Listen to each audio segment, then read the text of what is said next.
So, welcome to the next of our book babbles.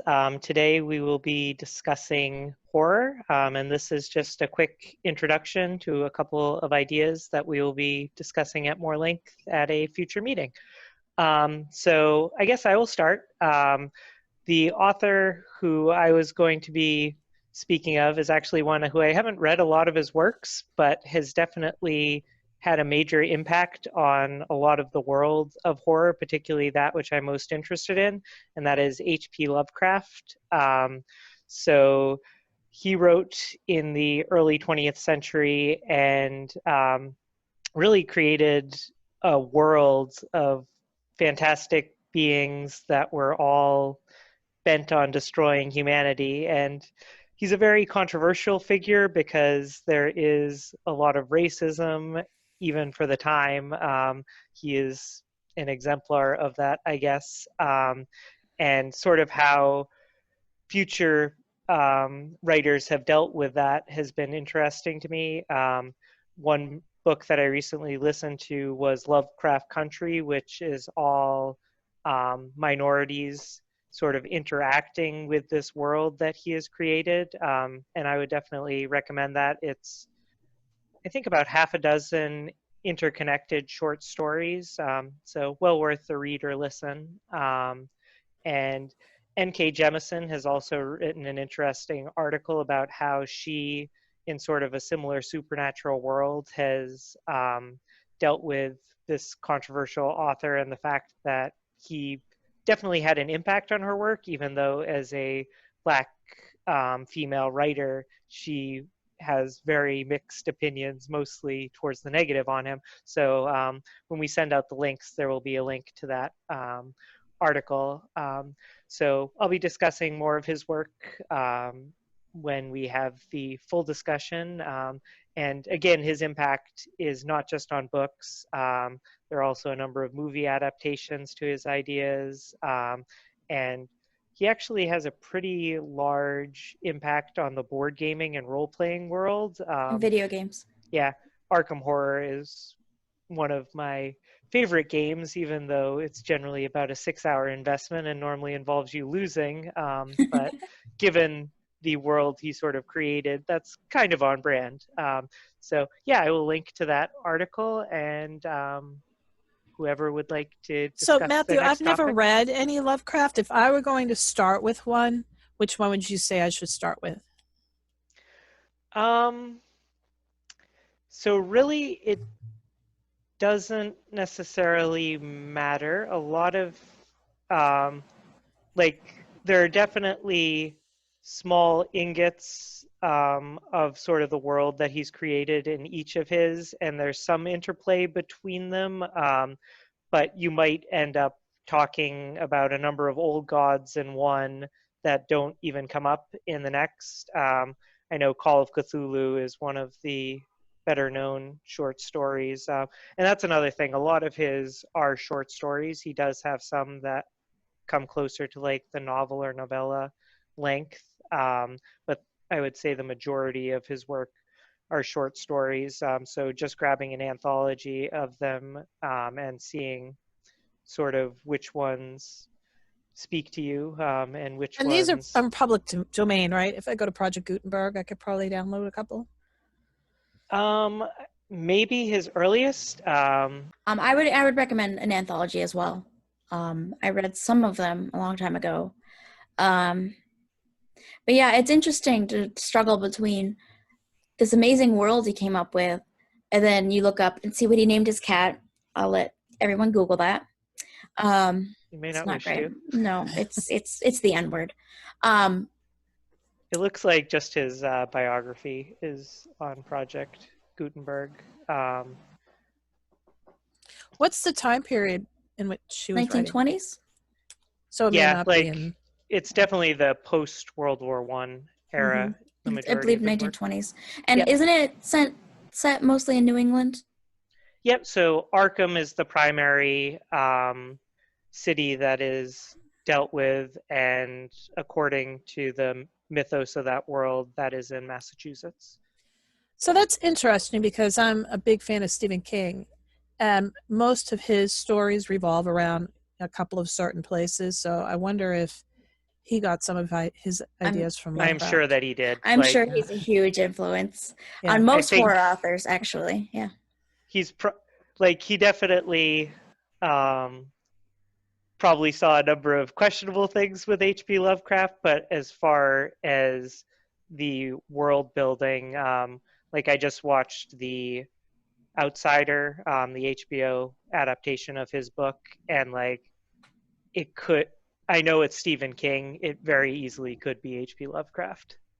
And that's like a fourth or a fifth. It's part of the Mr. Mercedes, I The believe so. It's Outsider. the only Yeah. one Is that it? I've had I've any read it. contact with. Yeah, but I've read it. It's a continuing character from the first the trilogy. female Oh, my dad- psychic, Polly. correct? My dad loved Yeah. that show. Yeah. We have it at Polly. the library. Can't think of Polly's last name, but I like her character. I liked all those stories. We And have both she's the not books. necessarily the central character of it, but she definitely plays a part in it. Sorry, Lynn. Mhm. Oh, no, I'm sorry. I was just going to say we have both the books and the TV series at the library for that. And the audios. And the believe. audiobooks. Yeah. That's true. I also want to mention that Jordan Peele is coming out with a new series, Lovecraft Country. It must be based on the anthology. I know Journey Smollett's in it. Cool. She was in Birds of Prey. She was Black Canary. So that's And coming I out. know he's been doing a lot of different horror, particularly that Yes. deals with a lot of the racial. issues. um, He does it really well. Yeah, I'll definitely keep my eye out for that. Did you say that was a show? HBO. It's going to be on HBO. Yep. Great. I don't know if it's an anthology or show. I'll post a link to the trailer in the description of this video. I will check that out.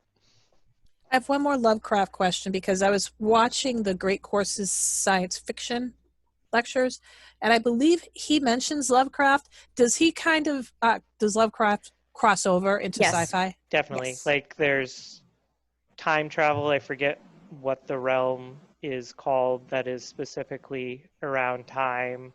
Can't remember. But there's that aspect of it. And like the ancient gods are sort of these interdimensional beings. So it's one of those things that you can definitely read one and it will be very much horror centric. And then if you go back and like see the world building aspect of it, it takes on a much more science fiction. I feel like there's also a lot of mystery. Like there's a detective story in a lot of them, or Yeah. at least in the adaptations that are influenced by him. There's always like this kind of hard-boiled detective, and Yeah, definitely. especially in video games. And I think like a lot of the people who have followed on his works have written like in general more of like those mystery type books. Because again, there are some that we have. I think there's the Lovecraft Squad, and then another book, Someone and Lovecraft, and like much more so than Lovecraft's actual works. When I see adaptations of his works, I'm often willing to like give those a chance because again, the questionable content is much problematic, less. But I love, you just love the world, so it's almost like it has a life of its own. The all these adaptations, and it's just amazing mythos and world, even in D&D. Yep, and I feel like if he had been alive later, there definitely would have been a lot built around his psychology because like he is terrified of a number of things, and some of those are any person other than himself.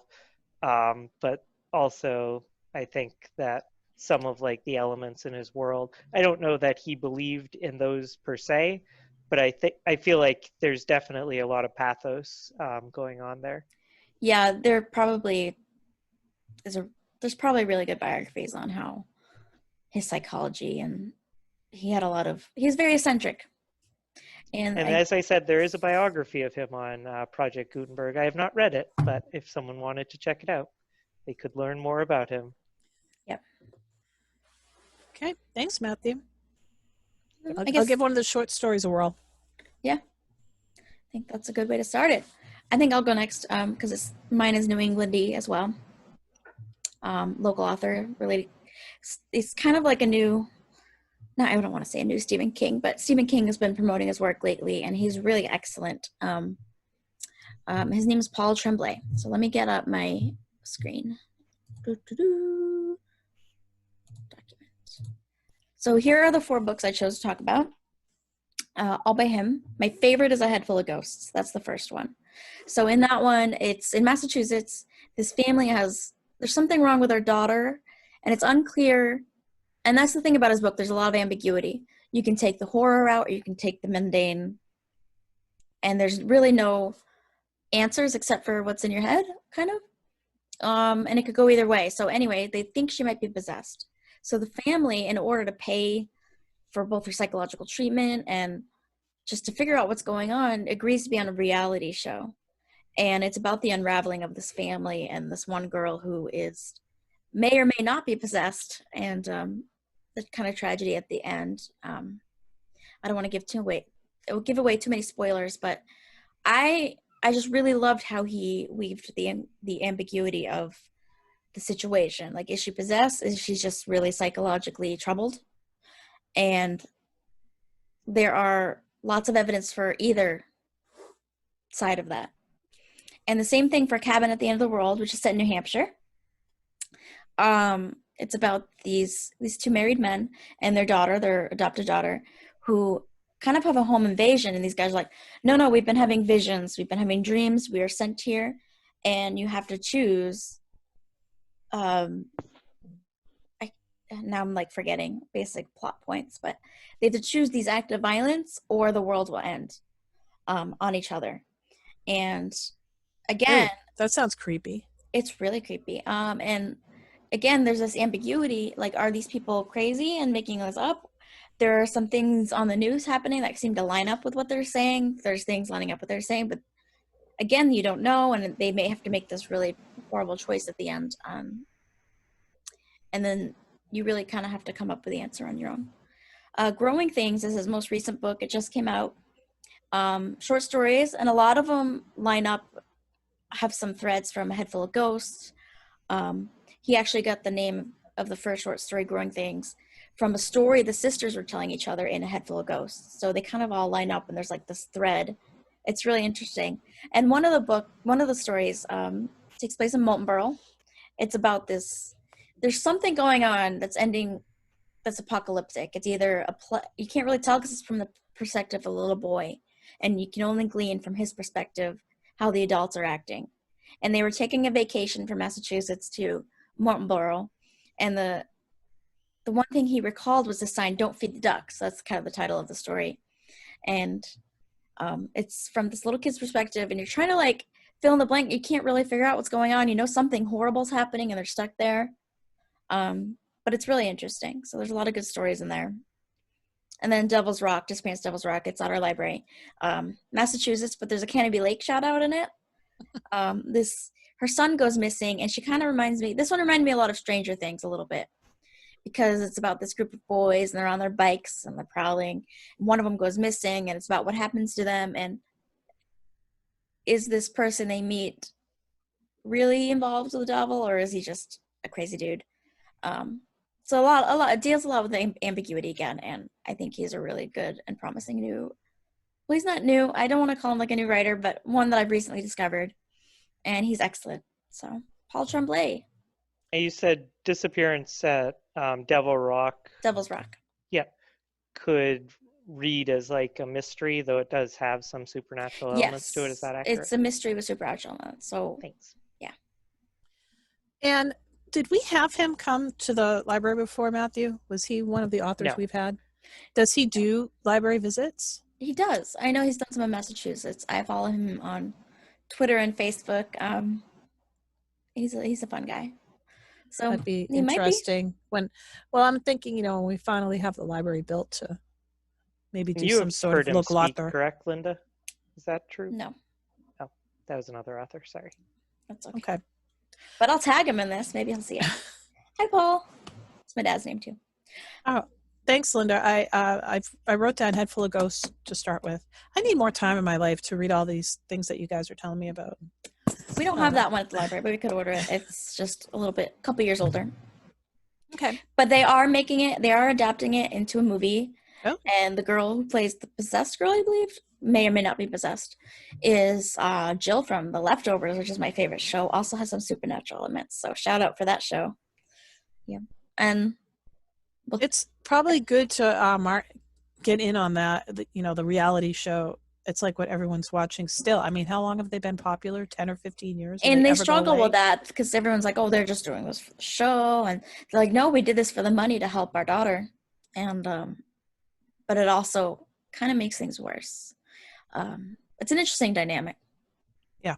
Does it get into the reality show, a lot of the fakeness that goes on? You need to make this look more scary or remember, because it's more focused on the little girl, the younger sister, and her older sister is the one that's possessed or may or may not be possessed.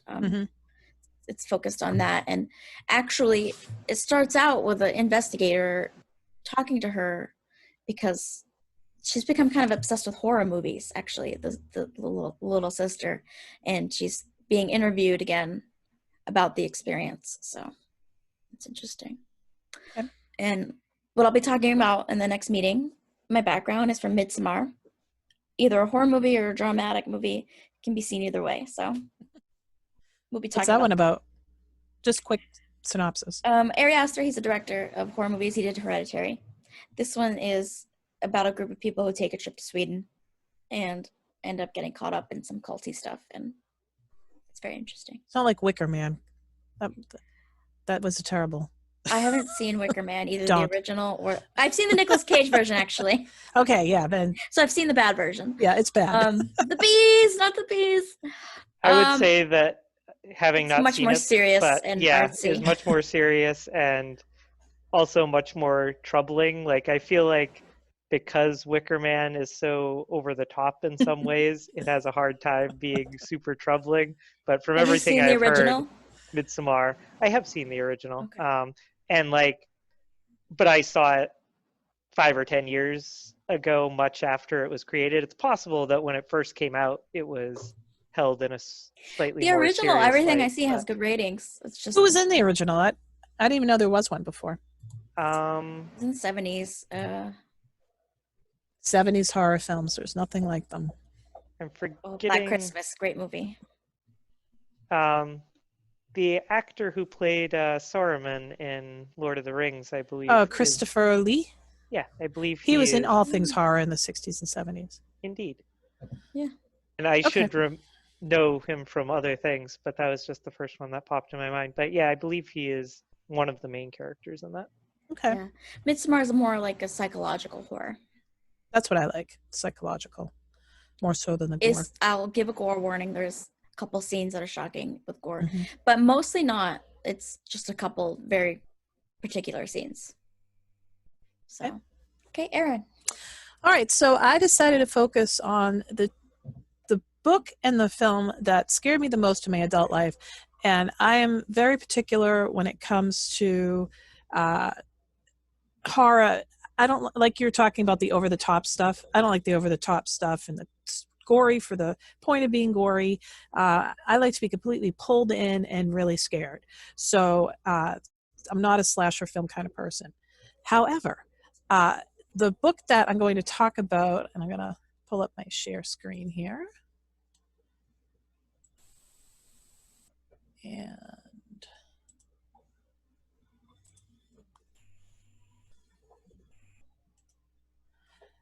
And again, this is kind of a crossover, I think, is The Red Dragon. And it's the book before Silence of the Lambs by Thomas Harris. So it's kind of thriller, but I think it has a lot of elements of horror. Yeah. And this one talks about, it's Will Graham, and he was the FBI profiler who really came up with profiling. And he's the one that catches Hannibal Lecter. And this starts out, Hannibal Lecter's already been caught, but you get flashbacks of how he actually caught Hannibal Lecter. But the serial killer they're actually hunting for in this one is called the Red Dragon, who is actually, to me, even more terrifying than Hannibal Lecter. Did either of you read the book or see the film? I've seen the films a long time ago. I was a child because, like I said, my mom raised me on horror movies. Do you think Will is based on John Douglas, Mindhunter? I think so. But they also talked about Jack Crawford may have been based on him too. But Will, I guess he could be. So he in when we start out, he is kind of in retirement, even though he's young, because when he catches Hannibal, he actually is almost killed by Hannibal. And he has a lot of flashbacks and PTSD from that. But they really need his help in hunting the Red Dragon. And he's actually the first one, before Silence the Lambs, to go in and talk to Hannibal Lecter to get an idea of, to find out about this Red Dragon. So there's one scene, I'm just going to talk about this one scene, and this is the one that's going to stay with me until the day I die. I could be 100 and I'll still see the scene like it happened yesterday.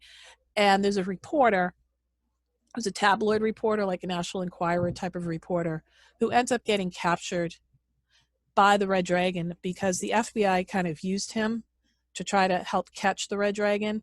And he reported in the Enquirer inflammatory things to purposely upset the serial killer.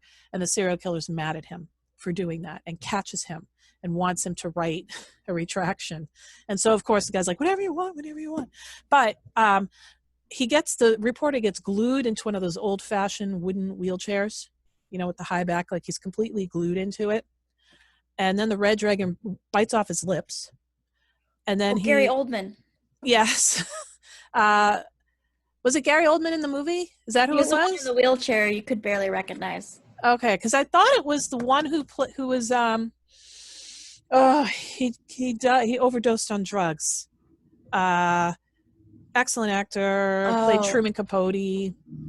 I know who you mean. Is that Philip Seymour Hoffman? Yes, I thought he was the reporter in the Red Dragon. Mayhaps. One of you can look it up. I'm not sure. I know Gary Oldman was in one of them, and he was barely recognizable in a wheelchair. He was, because there was the original one, which was Manhunter, which wasn't nearly as good as the Red Dragon.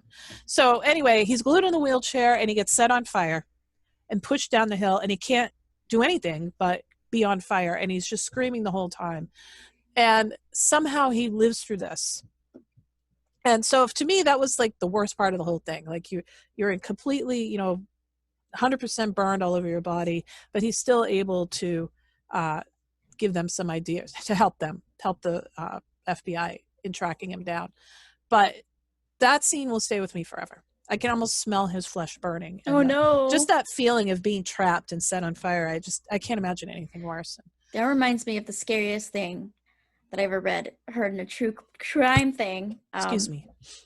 Which was, oh great, I can't remember the serial killer's name, but he was caught in New Hampshire, actually. He was on his way to Canada. That sounds familiar. He was the beauty queen killer. He would offer to take their pictures. I think his name was Christopher something. Anyway, there was this one survivor, and he glued her eyes shut in the hotel. And that sticks in my mind. No pun intended. Gross. Bless her. It's kind of weird, isn't it? It's scary. In this one, the serial killer, I think he glues all their eyes open so that they have to see. I don't know what's worse. Yeah, he does really. This one was really terrifying to me. More so, of all of them, I thought this one was the scariest one, but also the best written one. And they get, I think each one, like Silence of the Lambs was also excellent, but as it goes on, they're not nearly as good. It's almost like a different writer wrote them as they go on. And just to confirm, the 2002 Red Dragon does have Philip Seymour Hoffman in it. Oh, okay. And he was excellent. He always is. Actor. Yeah. So now the movie that scared me the most was The Changeling. And this was in 1980. I didn't see it till later, but it was a 1980 horror film with George C. Scott. And if you haven't seen it, you need to see it right now. I think I even own it. I could even loan it to you. And so in this film, George C. Scott plays a music professor. And in the opening sequence, he's about to start a new life.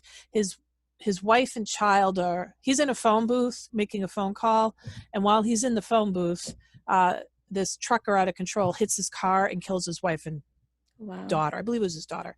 So he wants to start over. That was his whole family. And he moves to this old house. And he starts hearing this bang, bang, bang noise at a certain time every single night. It wakes him up. And it's kind of a mystery as well as a horror story. And he ends up doing seances. He believes it's a ghost, and he tries speaking to this ghost to figure out what's going on. And without giving too much away, it's a child ghost. And this little tiny wheelchair in that childlike voice still to this day scares me. And if I really need a good scare, I'll watch it again, because even though I know what's going to happen, it scares me. And there's nothing gory about it. There's nothing, there's comeuppance for people that have comeuppance coming. I just enjoy everything about this film, and you can watch it over and over again and never get tired of it. So check it out, Changeling. Cool. Do you have a movie that scared you, either of you, in your adult life? I don't get scared at horror movies. Come on, Linda, something. No nightmares? When I was a child and I watched Blair Witch and I thought it was real, it scared me. Mm-hmm. That's it. The weird things scare me, like the abyss, the aliens in the abyss. I was really scared of aliens as a kid. I don't know why. Yeah. Well, there were some scary Now I'm aliens. like, take me away. Matthew?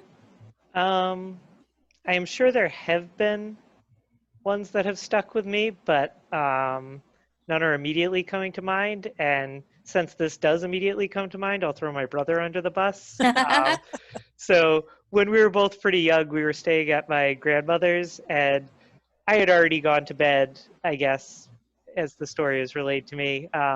But he and my grandmother watched Arachnophobia. And as I said, he was very young at the time. But spiders are terrifying. It was a poor choice. And my mother did not let my grandmother live that down for some time. And he continued to have a lack of interest in being anywhere near spiders for some time afterwards. And I feel like if he were to watch it today, because he definitely is much more of a horror buff than I am, some of the scenes are quite laughable. Yes. But at the time, it definitely had an impact. And that's one of the things about horror. Like, sometimes it will just impact you in a certain way, and other times, if it just fails to get that dramatic hook the right way, it can become satirical pretty quickly. It's interesting because I mentioned I was a big Stephen King fan, who, by the way, when I was looking up The Changeling, he said that was the movie that scared him the most. Really? So for him to be scared, it had to be pretty scary. His books do not translate well into film. I will read the book and I'm absolutely terrified, and then I watch the movie and I'm like, what was that? It was terrible compared to... Yeah. So sometimes they just don't translate well into film. And I think for him, some of that is also when they were made. Like, a lot of 1980s and 90s horror films just didn't necessarily have the ability to capture some things of the supernatural, except in like a sort of obvious way that might not have been very frightening. But like I said, I don't know how many really scary scenes there are in The Outsider, but I do feel like it was a pretty good reinterpretation of his work. And to your point, Erin, I think it's the first of his that I've seen that I've been like, oh, this really worked in a film adaptation. It's funny because I have this memory of watching over and over again, and it's a terrible movie looking back now, but as a kid, and my mom loved it. Sleepwalkers, which is a Stephen King movie, and it had the girl from Twin Peaks who played the waitress. I don't think I saw that one. I don't know, but she was just so pretty, and she had the scene in the movie theater where she was dancing. That was my favorite scene as a kid. I don't know. I still associate the song, which I think is, I can't remember the song, but I still associate that song with a movie. Mm. Yeah, it's a really cheesy 80s Stephen King adaptation, one of the earlier ones, but I remember watching it a lot as a kid. I liked it. I think some of the later ones have definitely done a better job. Dr. Sleep, they did a really excellent job. It was so close to the book. And I never understand, like, when I originally saw The Shining, and The Shining with Jack Nicholson was good, but they changed so much from the book. And Stephen King did not like that adaptation. I think they're standalones now, in my opinion. Well, because if you read Doctor Sleep the book, it's a sequel to The Shining the book. But if you see Doctor Sleep the movie, in the movie version of The Shining, the hotel is blown up. No, in the movie version of The Shining, it's still there. In the book, it's blown up by a boiler, blows it up. So there's no hotel. So in the book, they go to the site where the hotel had been, but in the movie, they actually return to the hotel. So when they did the sequel to The Shining, the movie version, they tied both stories together. Oh, that's interesting. Yeah, they did a great job. And Ewan McGregor, he's always good. So he was great in Birds of Prey. Yeah. I don't think I saw that. I've never seen him in anything that I said, oh, he was terrible. He's an excellent actor. He played a villain in Birds of Prey. He played Black Mask, and amazing villain. I don't know that he did anything necessarily wrong in it, but I would say a poor career choice of his to be in the Star Wars prequels. Well, I mean, come on, you have a chance to play Obi-Wan Kenobi. You're like, oh my God. I'll just take it. I'm not even going to read the script. How could they mess this up, you know? It was bad. Yeah, that's probably what he said too. But he was good. I mean, Liam Neeson and Ewan McGregor. You're thinking, this is going to be the best so many possibilities. So much potential. Yeah. Let's just redo the whole thing. It's like, well, is that enough of a teaser, do you think? Yeah, definitely. Yeah. So we hope to see some of you when we bring in a live audience, and hope that you have some exciting horror stories to share.